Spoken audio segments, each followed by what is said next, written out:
ಅದ್ ಸಾಲದು ಅಂತ ದೀಪಕನ್ನ ಹೆಸರು ಕೂಡ ಸರಿಯಾಗಿ ಪ್ರಿಂಟ್ ಆಗಿಲ್ಲ. ಹಾಗಾದ್ರೆ ಭಾವನ್ ಕೈಲಿರೋದು ಆ ದೀಪಕ್ ಐಡಿ ಕಾರ್ಡಾ? ನಾನೇ ಕ್ರಿಮಿನಲ್ ಅನ್ಕೊಂಡಿದ್ರೆ ಇವನು ನನಗಿಂತ ದೊಡ್ಡ ಕ್ರಿಮಿನಲ್. ಆಗ್ಲೇ ಐಡಿ ಕಾರ್ಡ್ನು ಕೂಡ ರೆಡಿ ಮಾಡ್ಕೊಂಡೇ ಬಂದಿದ್ದಾನೆ. ಇವನು ಸಾಮಾನ್ಯದವನಲ್ಲ. ಐಡಿ ಕಾರ್ಡ್ನೇ ಬದಲಾಯಿಸ್ತಾನೆ ಅಂದ್ರೆ ಇವನು ಕಿಲಾಡಿನೇ ಇರಬಹುದು. ಬರೀ ಕಿಲಾಡಿ ಅಲ್ಲ, ಜಗತ್ ಕಿಲಾಡಿ.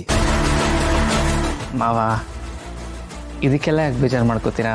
ಐಡಿ ಕಾರ್ಡ್ ಅಲ್ಲಿ ಫೋಟೋ ಚೇಂಜ್ ಆಗ್ಬೋದು, ಫಿಂಗರ್ ಪ್ರಿಂಟು ಚೇಂಜ್ ಆಗ್ಬೋದು. ನಿಜ ಜೀವನದಲ್ಲಿ ನಾವು ಬದಲಾಗೋದಕ್ಕಾಗತ್ತಾ? ನಿಮಗೆ ನನ್ನ ಮೇಲೆ ಎಷ್ಟು ಪ್ರೀತಿ ಇದೆ ಅಂತ ನನಗೆ ಗೊತ್ತು. ನಾನು ನಿಮ್ಮ ಮೇಲೆ ಎಷ್ಟು ಗೌರವ ಇಟ್ಟಿದ್ದೀನಿ ಅಂತ ನಿಮಗೂ ಗೊತ್ತು. ನೋಡ್ದೇನಮ್ಮ, ಅಳಿಯಂದ್ರ ಮನೆಗೆ ಬಂದು 2-3 ದಿವಸ ಆಗಿಲ್ಲ, ಆಗ್ಲೇ ನಮ್ಮ ಮನೆಯವರೆಲ್ಲರನ್ನೂ ಅರ್ಥ ಮಾಡ್ಕೊಂಡ್ಬಿಟ್ಟಿದ್ದಾರೆ.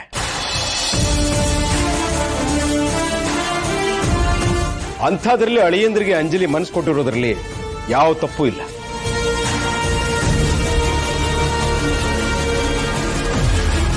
ನನ್ನ ಮಗಳ ಆಯ್ಕೆ ಸರಿಯಾಗೇ ಇದೆ.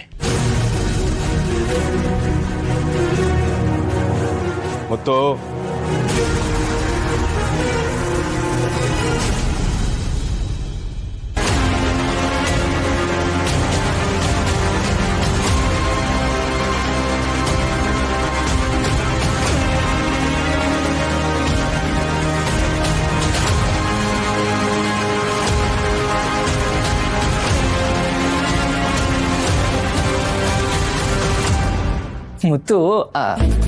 ಮುತ್ತು ಸರ್,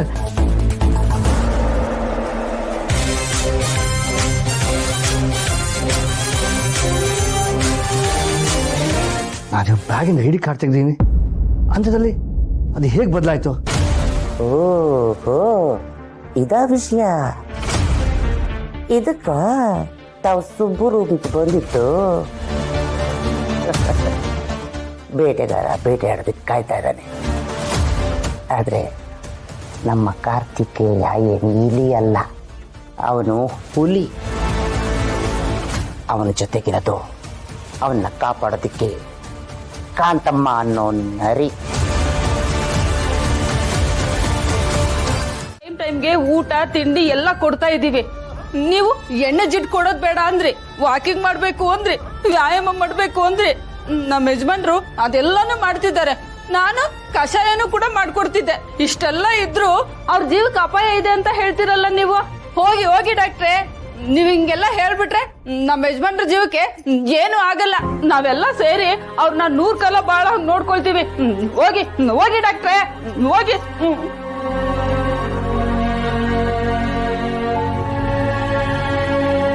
ಡಾಕ್ಟ್ರೆ, ಮೊಮ್ಮಕ್ಕಳು ಬಂದ್ಮೇಲೆ ಈ ಮನೆ ತುಂಬಾ ಖುಷಿನೇ ಇದೆ. ನಮ್ಮ ಯಜಮಾನ್ರು ತುಂಬಾ ಖುಷಿಯಾಗಿದ್ರು. ಆದ್ರೂ ಯಾಕೆ ಹೀಗೆ ಆಯ್ತು ಅಂತಲೇ ಗೊತ್ತಾಗ್ತಿಲ್ವಲ್ಲ ನಮ್ಗೆ.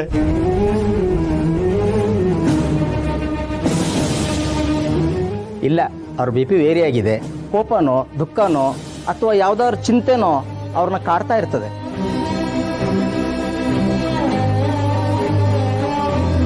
ಇನ್ಮೇಲೆ ಯಾವತ್ತೂ ಅವ್ರ ಮನ್ಸಿಗೆ ನೋವುವಂತ ವಿಷಯನ ಹೇಳ್ಬೇಡಿ.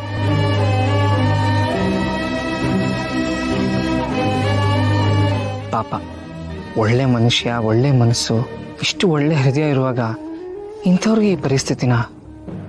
ಒಂದಲ್ಲ ಒಂದು ರೀತಿ ಯೋಚನೆ ಮಾಡಿದ್ರೆ ಇದಕ್ಕೆ ನಾನು ಕಾರಣನಾ? ಸದ್ಯಕ್ಕೆ ಟ್ರೀಟ್ಮೆಂಟ್ ಕೊಟ್ಟಿದ್ದೀನಿ. ನಾನು ಕೊಟ್ಟಿರುವಂಥ ಮೆಡಿಸಿನ್ಸ್ ಎಲ್ಲ ಕರೆಕ್ಟಾಗಿ ಕೊಡಿ. ನಾನು ಡಾಕ್ಟರ್ ಅಷ್ಟೇ, ದೇವ್ರಲ್ಲ. ಮತ್ತೆ ಹೀಗಾದ್ರೆ ನನ್ನಿಂದಲ್ಲ, ಆ ದೇವರಿಂದನೂ ಇವ್ರನ್ನ ಕಾಪಾಡ್ಕೊಳಕ್ಕಾಗಲ್ಲ.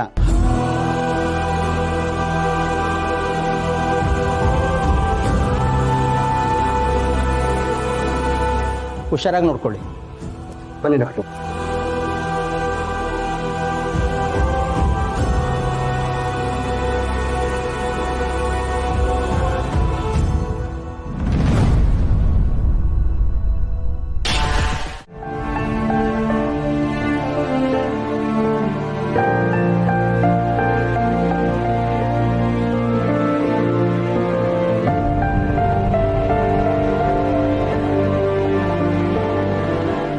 ಆ ದೇವರು ಕಣ್ಮುಚ್ಚಿ ಕೂತಿದ್ದಾನೆ. ನೀವು ಕಣ್ ಬಿಟ್ಟು ನೋಡ್ತಿದ್ರು, ನಿಮ್ಗೇನು ಕಾಣ್ತಾ ಇಲ್ಲ.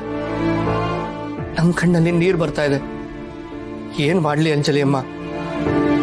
ಯಾರೋ ಪಾಪಿ ಸುಳ್ಳು ಹೇಳ್ಕೊಂಡು ಈ ಮನೆಗೆ ಅಳಿಯ ಅಂತ ಬಂದಿದ್ದಾನೆ. ಅವನು ಈ ಮನೆ ಅಳಿಯ ಅಲ್ಲ ಅಂತ ನಾನು ಸಾಬೀತು ಮಾಡಬೇಕು. ಆದ್ರೆ ನಾನು ಪ್ರಯತ್ನ ಪಟ್ಟಾಗೆಲ್ಲ ಒಂದಲ್ಲ ಅವನ್ ಗಿಮಿಕ್ ಮಾಡಿ ಅವನ್ ತಪ್ಪಿಸ್ಕೊತಾನೆ ಇದ್ದಾನೆ. ನನ್ನ ಕೈನಲ್ಲಿ ಆಗ್ತಿಲ್ಲ ಅಂಜಲಿ ಅಮ್ಮ. ಈಗ ನೋಡಿದ್ರೆ ತಲೆಯವರ ಆರೋಗ್ಯ ಬೇರೆ ಸರಿ ಇಲ್ಲ. ಇಂತಹ ಸಮಯದಲ್ಲಿ ನಾನು ಹೋಗಿ ಈ ಸತ್ಯ ಹೇಗೆ ಹೇಳಿ? ಇಲ್ಲ, ನೀವು ಹೇಳ್ಬೇಕು ಅಂಜಲಿ ಅಮ್ಮ. ನೀವೆದ್ದು ಆ ಪಾಪಿನ ಒದ್ದು ಆಚೆ ಹಾಕ್ಬೇಕು. ಅವ್ ನಿಮ್ ಗಂಡ ಅಲ್ಲ ಅಂತ ನಿಮ್ಗೆ ಗೊತ್ತು ತಾನೆ. ಪ್ರೀತಿ ಮಾತಾಡಿ ನಮ್ಮ ತಲೆಯವರನ್ನ ನಂಬಿಸಿದಾನೆ. ಆ ಮಗುಗೂ ಏನೋ ಮೋಡಿ ಮಾಡಿ ತಲೆ ಕೆಡಿಸಿದಾನೆ. ಮಾತಿಗೂ ಆ ಮಗು ಅವನ್ನ ಅಪ್ಪ ಅಪ್ಪ ಅಂತ ಕರೆಯುತ್ತೆ. ಇಲ್ಲಿವರೆಗೂ ನಿಮ್ ಬಾಳ್ ಹಾಳಾಗಿದೆ ಅನ್ಕೊಂಡಿದ್ದೆ. ಆದ್ರೆ ನಿಜವಾಗ್ಲೂ ನಿಮ್ ಬಾಳ್ ಹಾಳಾಗ್ತಿರೋದು ಇವಾಗ.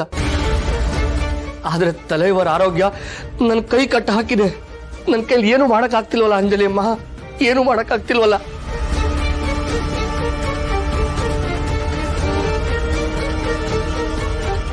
ಇಲ್ಲ ಅಂಜಲಿ ಅಮ್ಮ, ನನ್ನ ತಲೆವರೆಗೆ ಮೋಸ ಆಗೋದಕ್ಕೆ ನಾನು ಬಿಡೋದಿಲ್ಲ. ತಲೆವರೆಗೆ ಸತ್ಯ ಗೊತ್ತಾಗಬೇಕು. ನಿಮ್ಮ ಬಾಳ್ ಸರಿ ಹೋಗ್ಬೇಕು. ನಮ್ಮ ತಲೆವರೆಗೂ ಏನು ತೊಂದರೆ ಆಗದಿರೋ ನೋಡ್ಕೊಳ್ತೀನಿ. ಈ ಮುತ್ತು ಪ್ರಾಣ ಕೊಟ್ಟಾದ್ರೂ ಸರಿ ಈ ಮನೆತನನ ಕಾಪಾಡ್ಕೊಳ್ತಾನೆ. ಖಂಡಿತ ಕಾಪಾಡ್ಕೊಳ್ತಾನೆ ಅಂಜಲಿ ಅಮ್ಮ.